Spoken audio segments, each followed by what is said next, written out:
Hi Doctor and my dear friends, I'm Muhilarasaan from Technology and Media Design class. This is my assignment 3.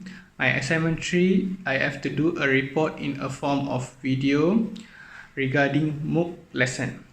Okay, Doctor give me 10 questions in e-learning, so I have to answer each question. Okay, first the situation given by the doctor is what will fit in your MOOC lesson.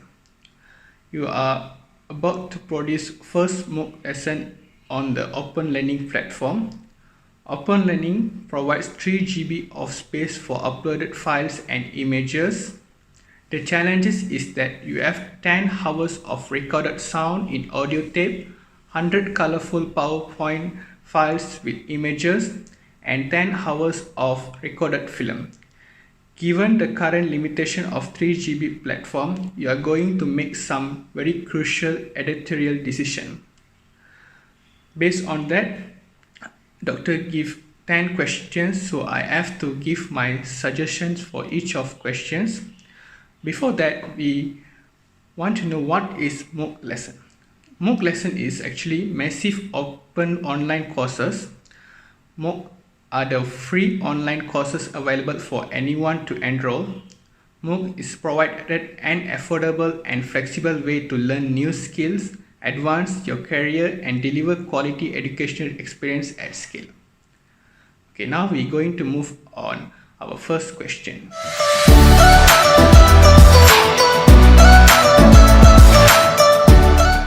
My first question is, how do you transfer recorded sound in tape to digital format? I prefer to use Audacity to transfer the audio because Audacity is easy to use and it's a free software. Before we start this process, we need to install the Audacity and then prepare the cassette tape deck with RCA output jack or tape player with 3.5mm mini plug. And then prepare stereo RCA cable with mini jack connector or mini male to stereo mini male cable. And then prepare sound card with line in jack.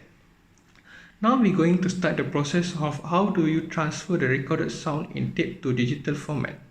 The first step is connect tape deck to computer. The first thing you will need to do in order to record the audio from the cassette tape is to connect the tape deck or tape player to the computer. You're going to use the stereo RCA cable with mini jack. Then continue connect the male RCA side of the cable red and white into the female RCA connector on the tape deck. Make sure the RCA jack on the tape deck say line out or audio out. Now it's time to connect the end of the cable to your computer. If you're using the RCA cable with mini jack connector on the other end, then simply plug into the female line in jack on the back of your computer, which is the blue color hole. The step 2 is record audio from cassette tape using the Audacity. Okay, now what you have is your cassette tape deck connected to your computer. We can use the open source audio recording and editing software Audacity to capture the audio. Firstly, open Audacity and click on edit and then click preference way at the bottom of the Audacity.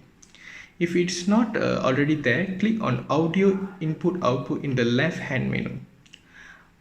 This is where you can select the input source that you want to record sound from. You should see a section heading called recording and under that a drop down menu called device. Make sure that you do not pick up Microsoft SoundMapper if you are on Windows Mission. It should be something similar to what you see above, or something like line in Realtek HD device, etc. You can try all of the options in the drop down until they actually get the sound to record. On of them will work. Okay. Now you simply need to adjust the volume for your recording by clicking on the downward pointing arrow on the right hand like red VU recording levels meters. Now click on monitor input and start monitoring. Now when you begin recording by clicking the record button, if you see the sound going too far to right, red bars, then you can adjust the input volume level by dragging the slider to the left in the mix toolbar, which slightly lower and to left recording level meters. When you are finished recording, go ahead and click the stop button, yellow color, and go to file and choose save project as. This will save in Audacity project so that you can come back and later can edit again. To export the final edited version of the recording to MP3 or WAV format, click on the file and choose export as. You can take this MP3 and can burn into CD or save in computer. Basically, this is the process on how we can transfer recorded sound in tape to digital format using the Audacity. It's very easy, and we can use the software to transfer in our situation, like we have a 10 hours of recorded sound. So first thing, if the sound in the tape, so what we can do, we can use the Audacity to transfer the audio into a digital format.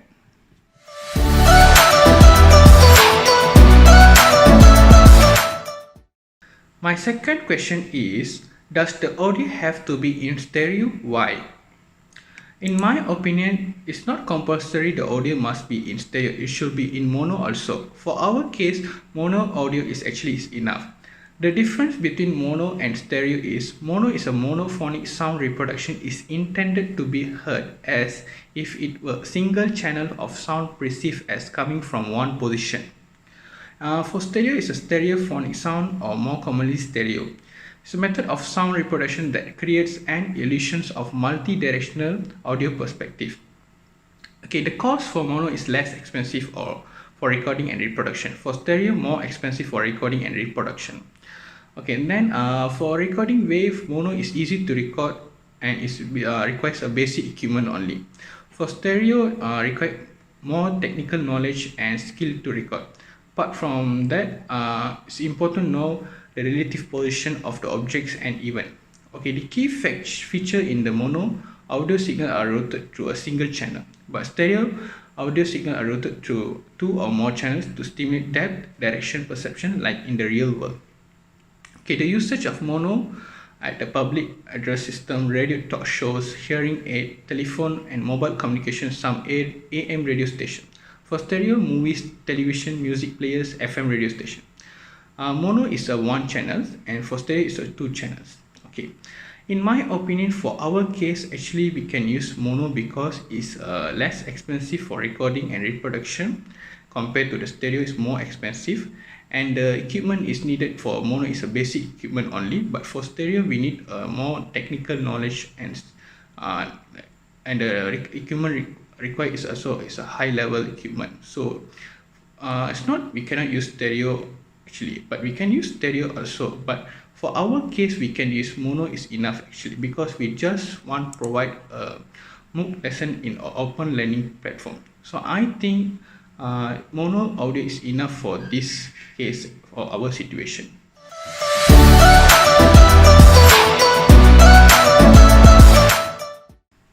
My third question is, what advantages are there in having it in stereo?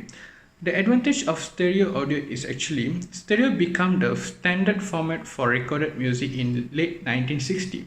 The majority of home audio system and headphones use stereo amplification. Stereo is also standard for most PA system in concert hall due to its ability to replicate the physical separation of instruments on stage. According to Wayne Whitham, a short history of the multi-track recording studio, FM radio is broadcast in stereo, and nearly every song recorded since the early 70s has been recorded and mixed with stereo sound in mind. Moreover, stereo sound provide real world audio, like real world sound, because for example when we watch movies, television, music players, listen to music players, FM radio station, actually stereo sound is more, we can feel much better when we listen to the audio.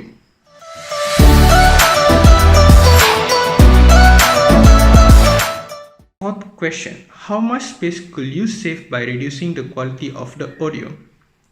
The first step to reducing the size of audio file is to recognize whether your audio is lossless or lossy. Lossless format have all of the original data intact and are therefore much bigger files. Lossy format use a lower bitrate, stripping out a good portion of an audio file is data. This reduces the overall sound quality but also make it a much smaller file and therefore easier to save on your hard drive. In my opinion, for our case, lossy format should be fine. As long you don't set the bitrate too low, unlikely you're able to tell much difference between lossless and lossy audio, especially if listening on your phone through earbud. Here our question is, how much space could you save by reducing the quality of the audio? For example, here I use Monkey software to reduce the quality of the audio. The original audio file size is 9.92 MB and after compress it's become 5.72 MB. Around 57.64% was compressed. The space I could save by reducing the quality of audio from this example is 4.2 MB. It's actually good when we're reducing the quality of the audio because we can save the space. So in my opinion, for our case, we already have 10 hours of recorded audio, 10 hours of recorded film and 100 PowerPoint slides. The space allocated for our case is 3 GB only to upload in our open learning. So in this situation, it's actually good when we're reducing the quality of our audio. That means we can reduce that we have already 10 hours of recorded audio. To save the space, we can reduce the quality of the audio.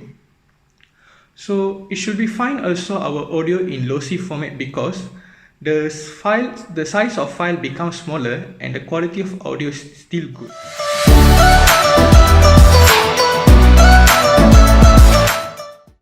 Fifth question.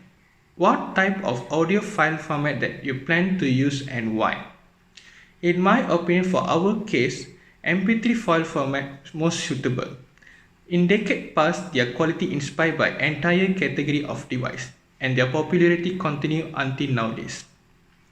Why I suggest MP3 file format to use? Because MP3 can be created in variety of bitrate, which is used to balance the file is quality and size.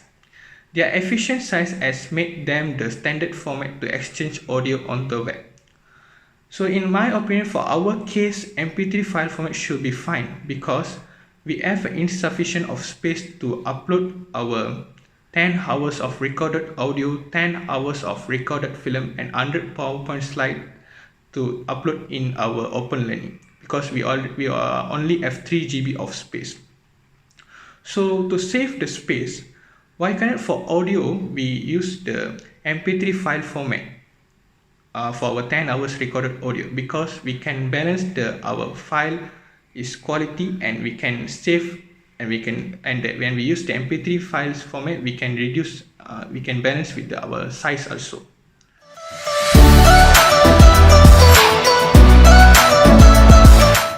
Sixth question. How much video will you able to include? In our case, space provided to upload our MOOC lesson in open learning, the space given only 3 GB. Since we have a 10 hours of recorded audio which is 6.78 GB, we have 10 hours of recorded audio which is 0.6 GB. We have 100 PowerPoint slides which is 0.0685 GB. The total of 10 hours recorded audio and 100 PowerPoint slide is 0.6685 GB. And we upload in our open learning the 10 hours of recorded audio and 100 PowerPoint slides. We have a balance 2.3315 GB of 3 GB. Now our video file size is 6.78 GB, but we have a balance space 2.3315 GB of 3 GB. So we only can include our video for 2.3315 GB.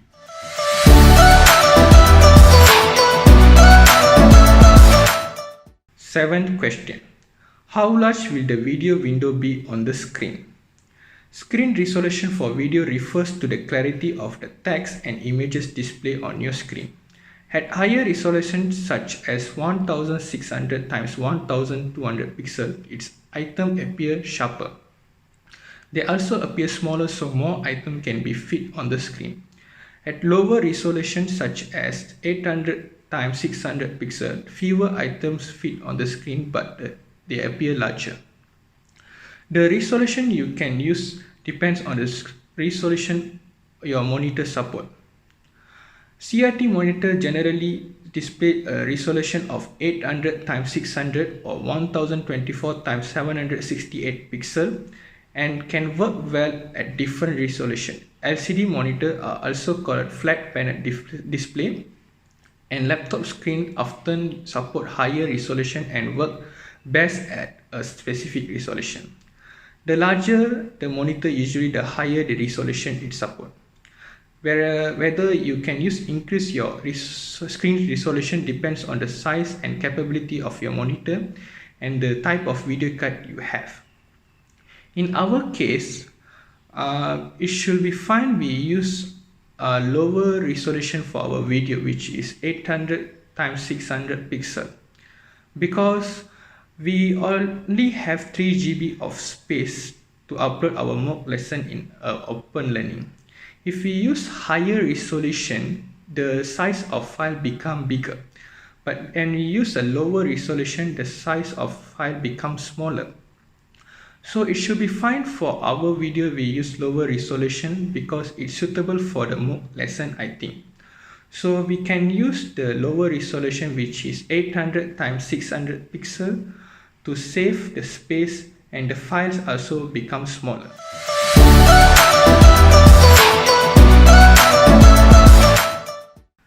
Eighth question. Will video compression be useful? What type of video compression that you plan to use and why? Yes, in my opinion, video compression is actually useful. In our case, we have 10 hours of recorded video, and our challenges is we have to upload our MOOC lesson in open learning, which the space provided is 3 GB only. If we compress our video, our 10 hours of video, so we can reduce the file size, become smaller after compress, and it have a highly chance to upload the complete video in our open learning in the space of 3 GB. So I think video compression is very useful for our case. Okay, the type of video compression that I want to use is any video converter software. Why I want to use any video converter? Because any video converter support various videos input such as MP4, MPEG, VOB, WMV, 3GP, and etc. It also supports a wide range of video output including WMV, MPG, MP4, AVI, and etc. Any video converter comes in both free and paid version. Even though the paid version has some additional features, the free version is very useful and complete tool actually. So in my opinion, any video converter is very useful for this case because it has a wide range to compress the video. And after compress, the video size becomes smaller and the quality is still same. And another benefit after we compress the video is actually we can read the video faster and send faster. So the video compression is actually very useful, and for our case it's very useful because after we compress the video size becomes smaller and it's easy to upload in our open learning, which the space is 3 GB only, but our video file size is very bigger because it's 6.78 GB. So I think if we compress, it will have a highly chance to upload our full video in the 3 GB of spaces.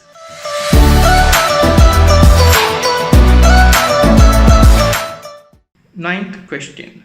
Will the number of different musical instruments will alter any of your decision? Yes.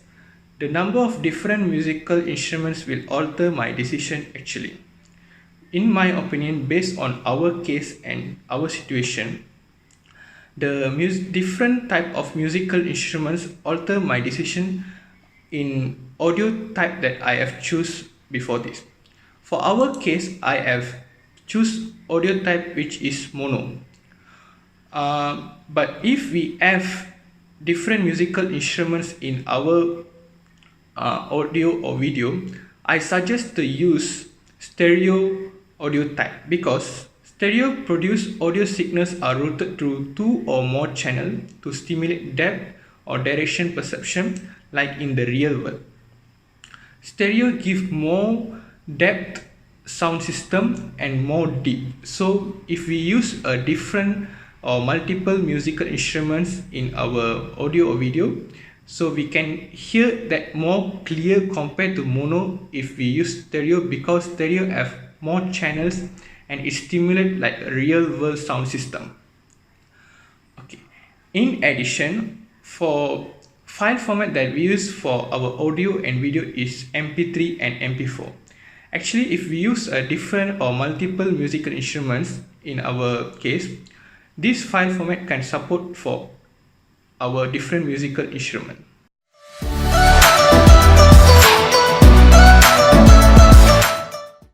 Tenth question. What type of video file format that you plan to use and why?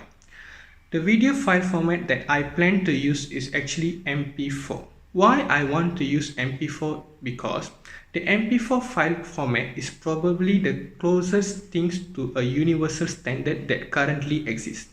It can use all versions of MPEG-4 and H.264 and is compatible with a huge range of players. Video using the MP4 file format can have relatively small file size while remaining the high quality. Many of the largest streaming services including YouTube prefer MP4. In my opinion, for our situation, for our case, MP4 file format is very suitable file format for our video, because I already mentioned earlier that MP4 file format produce a small file size and still remain the high quality. In our case, the challenges we face is the size of space that Open Learning provided is only 3 GB, but our file size, for example, our video file size is bigger than that, and so it should be better we use the MP4 file format for our video. So it's one of the good thing that can help our video file size become smaller, and the quality also can maintain and still high quality.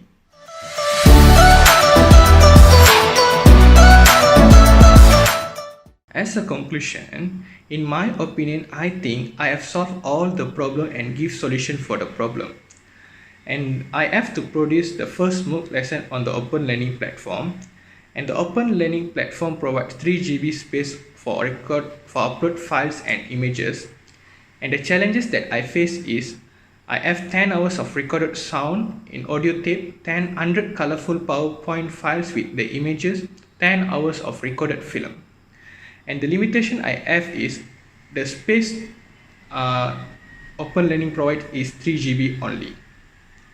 Actually, before I start to answer the question, it's difficult for me to solve the problem or the challenges that I have.